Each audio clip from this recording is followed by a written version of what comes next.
Irānas augstākais līderis Mačtaba Hamenejs ir pazudis bez vēsts, ko beidzot atzina pat Teherānā. Visa valsts vakar apglabāja savu vadoni. 6 sēra dienas miljoniem cilvēku Teherānas ielās, delegācijas no 10 valstu, Hameneja un viņa ģimenes zārki zem Irānas karogiem. Un vienīgais cilvēks, kuru visi meklēja ar acīm šajā pūlī, tā arī neparādījās. Tas pats cilvēks, kurš it kā vada Irānas Islāma republiku. Jaunais Irānas augstākais līderis Mačtaba Hameneji tā arī neparādījās sabiedrībā. Viņš tā arī neatnāca uz savu tēva bērēm, bet pirms tam izlaida savas sievas bēres. Un visa pasaule uzdod jautājumu, vai vispār pašreizējais Irānas līderis ir dzīvs? Un spriežot pēc visa, Mačtaba Hameneji jau sen vairs nav dzīvs, un valsti vada vienkārši radikāļu klans. Bet šodien parādījās vienkārši šokējošas detaļas, kuras mēs ar jums tagad kopā apspriedīsim. Mani sauc Aleksejs Pečijs, apspriedīsim šo tēmu kopā, bet pirms mēs sākam, lūdzu abonējiet šo YouTube kanālu. Mēs tuvojamies 300 000 abonentu atzīmei, tāpēc būšu priecīgs, ja tieši jūs kļūsiet par vienu no šiem 300 000 šī YouTube kanāla abonentu. Abonējiet, nospiediet patīk un noteikti rakstiet savus komentārus zem šī izlaiduma. Paldies! Tātad, pašā sākumā uzreiz ieviesīsim skaidrību, jo, ja jūs īpaši neiedziļināties tuvējo austrumu jaunumos, šeit ir viegli apjukt. Iepriekšējais augstākais līderis, Aģitoja Ali Hamenejs, ir oficiāli un neapstrīdami miris. Viņš tika nogalināts 28. februārī Izraēlas aviācijas trieciena rezultātā jau pirmajā kara dienā. Tieši viņu arī apglabāja iepriekšējā dienā Irānā. Taču jautājums, vai Irānas līderis ir dzīvs, šodien attiecas nevis uz viņu, bet gan uz viņa dēla un pēcteci Mačtabu Hamenedži, kuru kopš tā trieciena neviens nav redzējis dzīvu. Un tas, ka viņš neieradās pat uz sava tēva, mātes un sievas bērēm, pārvērta baumas par pilnvērtīgu valsts mēroga mīklu. Vai Mačtaba Hamenedži netika nogalināts tieši tajā pašā dienā, kad tika nogalināts arī viņa tēvs un sieva? Šajā raidījumā izskatīsim visu, kas ir oficiāli zināms, kāpēc viņu slēpj, kādas sazvērestības teorijas ir parādījušās. Sākot no tā, ka viņš nav spējīgs darboties, līdz tam, ka viņa jau sen vairs nav, un viņa vietā ir kartona figūra vai kāds atsevišķs klants. Kopumā mēs arī šeit kopā ar jums izskatīsim visas šīs sazvērestības teorijas, kas klīst internetā. Sāksim ar faktiem. Mačtaba Hameneji nav parādījies sabiedrībā nevienu reizi kopš 28. februāra. Kopš tās pašas Izraēlas aviācijas trieciena, kurā viņš pats tika ievainots, un viņa tēvs, Ajatola Ali Hameneji, tika nogalināts pirmajā kara dienā starp Izraēlu, ASV un Irānu. Tātad, jaunais augstākais līderis ieguva augstāko varu valstī, taču kopš stāšanās amatā joprojām paliek neredzams cilvēks. Nebija pat jaunu Mačtabas fotogrāfiju, viņš nekad neparādījās publiski. Viņš neparādījās nevienā video, un pat nav audio ierakstu. Šķiet, ja viņš baidās no Izraēlas atriebības, tad vismaz audio ierakstu varētu ierakstīt. Irānas televīzija tikai nolasīja rakstiskus paziņojumus, kas it kā bija Mačtabas rakstīti. Taču šīs anomālijas patiesais mēraus kļuva acīm redzams tieši viņa tēva Ali Hameneja bērēs. Kamēr miljoniem sērojošo piepildīja ielas, pūlis aicināja jauno līderi un skandēja zvērestu uzticībai. Citāts: "Esmu tavā rīcībā, Mačtaba," to skandēja pūlis. Cilvēki tādējādi bija atnākuši zvērēt uzticību jauniem līderim, bet nebija neviena, kam zvērēt. Visu 6 dienu sēra ceremoniju laikā divās valstīs, Irānā un Irākā, Irānas jaunais augstākais līderis nereizi neparādījās, lai vadītu milzīgo atbalstītāju pūli. Un viņi neredzēja pat blakus brāļiem Mustafam, Masudam un Meisamam, kad viņi guldīja tēva ķermeni kapā Mešhedas pilsētā. Pievērsiet uzmanību šai svarīgajai detaļai. Brāļi bija klāt. Visi Irānas politiskā vadība bija klāt, visi militārie pārstāvi, ārvalstu pārstāvi, kas saistīti ar Irānu, bija klāt, bija arī ārvalstu delegācijas. Nebija tikai viņa paša tā cilvēka, kurš tagad it kā vada valsti. Ko par to saka Irānas varas iestādes? Oficiālais iemesls, kāpēc Mačtaba Hameneja nebija klāt, ir bailes no atentāta. Irānas amatpersonas Mačtabas prombūtni skaidro ar pastāvošajiem slepkavības draudiem, un jāatzīst, šī versija nav nepamatota. Izraēla tieši draudēja jaunākajam Hamenejam. Izraēlas aizsardzības ministrs Israels Kats publiski paziņoja, ka jaunais augstākais līderis Mačtaba Hamanei, citēju, ir nolemts nāvei. Šādā situācijā jebkura publiska parādīšanās, tas, protams, ir risks. Kā skaidro profesors Maksens Melanī, šīs grāmatas autors par Irānas un ASV konfrontāciju. Tālāk viņa citāts. Ņemot vērā Islāma republikas izlūkošanas neveiksmi mērogu kara laikā, jebkura maštabas publiska parādīšanās var pakļaut viņu slepkavu uzbrukumam. Pēc viņa teiktā, tas apdraudētu gan pašu varas nodošanas procesu, gan Teherānas spēju vest sarunas ar Vašingtonu vai pārvaldīt jauno kontroli. Loģika ir, dzelžaina. Režīms tikko zaudēja vadoni Izraēlas aviācijas trieciena rezultātā. Irānas izlūkdienas ir apkaunojies, nespējot viņu aizsargāt, un neviens neriskēs pakļaut tādam pašam triecienam pēcteci, tas ir Mačtabu Hamanei. Tāpēc viņu tur ēnā oficiāli drošības dēļ, bet tieši tas arī rada sazvērstības teorijas, un te sākās pats interesantākais. Jo līderu nāsamība, kas bija iecerēta kā aizsardzība, radīja tieši pretēju efektu. Tā vietā, lai nomierinātu, tas izraisīja baumu vilni. Un kā norāda novērotāji, nāsamība bērēs tikai vēl vairāk pastiprina intrigu, izvirzot priekšplānā jautājumus, vai tiešām Hamanei vada Irānu un cik smagi bija viņa ievainojumi uzbrukuma laikā. Apskatīsim teorijas, kas jau klīst apkārt, sākot no mērnām līdz pavisam trakulīgām. Pirmā teorija. Mačtaba Hamanei ir smagi ievainots vai nespējīgs pildīt pienākumus. Tā ir visizplatītākā versija. Mačtabas neesamība bērnu ceremonijās var nostiprināt Irānas opozīcijas pārliecību, ka viņš ir nespējīgs pildīt pienākumus. Netieši šo versiju pastiprināja pats Donalds Trumps, pagājušajā mēnesī nosaucot jaunāko Hamanei par racionālāku nekā viņa tēvs, tādējādi faktiski atzīstot, ka jaunais līderis ir dzīvs, bet atrodas diezgan sliktā stāvoklī. To izteica ASV prezidents, kuram tomēr ir pieeja izlūkošanas datiem. Tas daudz ko pasaka. Otrā teorija. Mačtaba Hamanei ir tikai marionete. Izsmalcinātāka versija vēsta, ka viņa iecelšana sākotnēji tika izplānota tā, lai atbildību par lēmumu pieņemšanu uzliktu personai, kuras fiziska nēsamība padara viņas eliminēšanu neiespējamu. Citiem vārdiem sakot, neredzamais līderis ir ideāls līderis.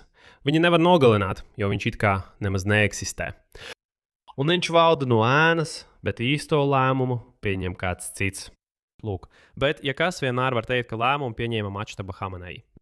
Un ne ASV, ne Izraēla, pat pats Irānas tauta vispār nevarēs nekādi ietekmēt līderu lēmumu, kas it kā ir, bet it kā arī nav. Un visu var norakstīt uz ajatolu gribu. Tas ir cilvēks, kuru atkal neviens mēnešiem neredz un nedzird. Trešā teorija, visradikālākā, skan šādi. Mahmuds Mačtaba Hamanei tika nogalināts kopā ar savu tēvu, un te internets tiešām sāka trakot. Pat ideja, ka Hamanejs valda no ēnas, veicina baumas par jauno augstāko līderi, ka viņš ir miris, vai pat, ka tā ir kartona figūra. Starp citu, šeit tas nav joks un nav arī joku lieta. Atceraties, kā Teherānā patiešām izstādīja viņa kartona fotogrāfiju, lai irāņi nāktu un zvērētu uzticību šai kartona figūrai? Un tagad Irānas sociālajos tīklos nopietni joko, ka viņiem tagad vadoņa vietā ir kartona figūra. Un nedēļas laikā pēc ceremonijām par Alī Hamanei tīklā izplatījās ar mākslīgo intelektu ģenerēta video, kas it kā rāda Mačtabu Hamanei pārģērtu par kādu nabadzīgu vīrieti, ejot starp sērojošiem Teherānā, lai atvadītos no tēva. Un šie viltotie video, ko radīs mākslīgais intelekts, un kuros it kā redzams dzīvais līderis Mačtaba Hamanei, jau paši par sevi ir simptoms tam, cik dziļi ir informatīvā melnā caurums ap viņu. Ceturtā teorija – apvērsums. Droši vien visbīstamākā politiskā teorija. Daži konservatīvie kanāli Irānas Islāma Republikā apsūdzēja tos, kas vada sarunas ar rietumiem Mačtaba Hamanei rīkojuma pārkāpšanā, bet atsevišķas marginālas grupas pat ieminējās, ka sarunu vedēji ir veikuši īstu apvērsumu. Un tas nepalika tikai pie vārdiem. Apsūdzības noveda pie tā, ka Irānas ārlietu ministru Abbasu Rakči un Irānas prezidentu Masudu Piziškjānu apmētāja ar īstiem akmeņiem, kad viņi gāja sāra procesijā.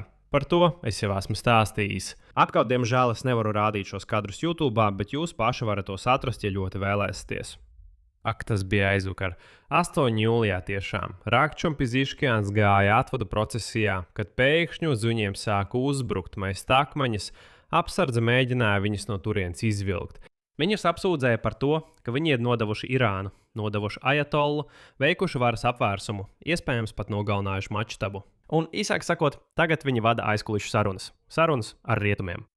Vienkārši padomājiet, Irānas augstākajās amatpersonās met akmeņus tieši valsts bēru laikā. Tas ir režīma iekšējā sašķeltības pazīme. Un būtība ir tāda, ka daļa Irānas sabiedrības tic, ka tieši Rakči un Piziškjāns novāca Mačtabu, lai varētu vest nodevīgas sarunas ar Amerikas Savienotajām valstīm. Bet ziniet, šajās bērēs Alī Hamenei bija gandrīz detektīvu cienīga aina, kas ideāli atspoguļoja visu atmosfēru. Kamēr sērojošo jūru piepildīja milzīgās mošejas pagāma Teherānā, lai pēdējo reizi redzētu nogalinātā vadītāja ķermeni, kāds noslēpamais cilvēks garīdznieka tārpā stāvēja nedaudz nostāk un no balkona vēroja ceremoniju. Viņa seja bija ļoti grūti saskatāma graudānajā video, kas kļuva pieejams. Un sociālajie tīkli uzreiz uzvirmoja aizdomas, ka tas lūk ir Mačtaba Hamenei, kurš slepeni atnācis atvadīties no tēva, un lūk, viņš no balkona no attāluma vēroja visu šo procesiju. Irānas konti sāka izplatīt fragmenti no bēru ceremonijas. Video redzama siluets. Garīdznieks, kas iet cauri pūlim, kadrs, ķermeņa uzbūve, sejas vaipsti, daļēji redzami zem turbāna un apģērba. Un viens pēc otra konti sāka apgalvot vienu un to pašu. Tas ir Mačtaba. Video ātri izplatījās, tūkstošiem pārpabucējumu dažu stundu laikā. Diskusija uzliesmoja sociālajos tīklos persiešu valodā, un viņu pieminēja cilvēki apstādināja kadrus, palielināja attēlus, salīdzināja vecās Mačtabas fotogrāfijas ar figūru videoklipā. Taču izrādījās, ka atbilde ir prozaiska. Irānas garīdznieks Riza Musāvī Vaiz vēlāk paziņoja, ka cilvēks video esot viņš pats. Taču pats fakts, ka šis video izplatījās pa visu pasauli, daudz ko liecina. Kā precīzi tika norādīts, daudzi atbalstītāji bija vairāk koncentrējušies uz Mačtabas pazīmi meklēšanu, nevis uz pašu grandiozāko atvaru ceremoniju ar vienu no ietekmīgākajiem līderiem šīs valsts vēsturē. Cilvēki meklēja dzīvu rēgu, nevis sēroja par mirušo vadoni. Tagad parunāsim par to, kāpēc tas nav tikai kuriozs, bet gan liels politikas jautājums. Līderu trūkums ietekmē valsti vairākos līmeņos vienlaikus. Pirmais ir nācijas psiholoģija. Parastie irāņi tagad zaudē drošības sajūtu. Šodien Al Jazeera izveidoja lielisku reportāžu. Viņi tur runāja ar atsevišķiem irāņiem šajā atvadu ceremonijā. Un lūk, kā to noformulēja 26 gadus vecais Masume Teherānas bērēs. Viņa vārdus pārstāstīja un tagad rāda Al Jazeera. Citāts. Mana valsts vairs nav tā pati Irāna, kur līderis publiski piedalās. Mačtabas nesamība pati par sevi nav svarīga, bet viņa klātbūtne ir valsts drošības zīme. Un tagad man ir sajūta, ka iepriekšējā drošība manā valstī vairs nav. Pat lojālisti jūt, ka kaut kas noteikti ir salūzis. Otrs ir tas, ka ticība pārvēršas tādā kā metafizikā. Kā raksta Al Jazeera, viena no sērojošajām 35 gadus vecā Faēza to izteica gandrīz reliģiski. Citāts.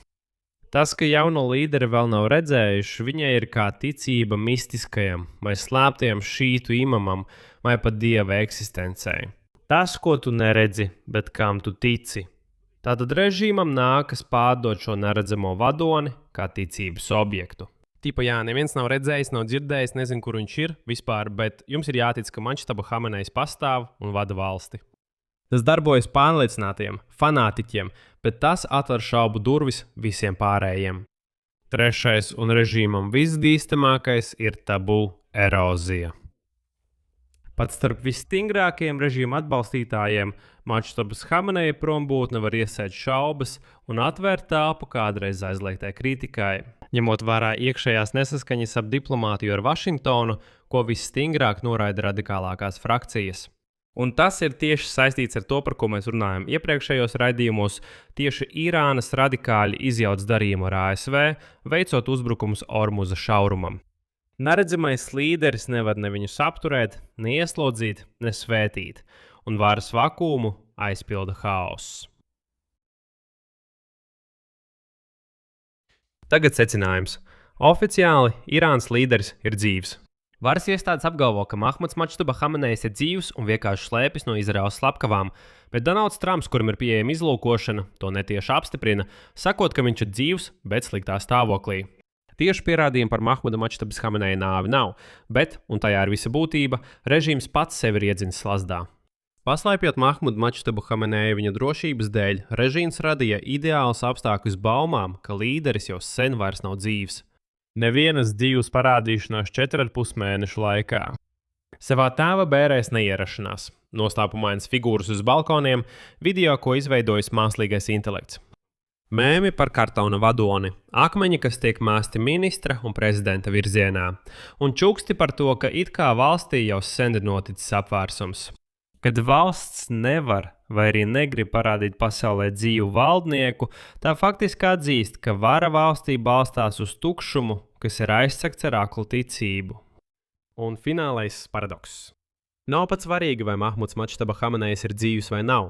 Svarīgi ir tas, ka Irāna šodien ir valsts, kuru vai nu pārvalda neredzams cilvēks, vai arī vispār neviens nepārvalda. Un valsts, kuras līderi nav iespējams ne redzēt, ne nogalināt, ne arī parādīt, ir valsts, kas ir iegājusi visbīstamākajā fāzē. Kad pati varas realitāte kļūst par ticības un baumu objektu. Un tas jau ir ceļš uz norietu. Šeit es likšu daudz punkti, jūsu viedokli, jūsu secinājumus rakstiet komentāros zem šī izlaiduma. Noteikti abonējiet šo YouTube kanālu, palīdzēsim sasniegt 300,000 abonentu. Es jums par to būšu ļoti pateicīgs. Ja vēlaties atbalstīt šī YouTube kanāla darbu, to var izdarīt ar jebkuru ziedojumu, izmantojot saites un rekvizītus, kas norādīti šī video aprakstā. Būšu pateicīgs par jebkādu jūsu atbalstu. Ar to arī viss. Saudzējiet sevi, visu labu!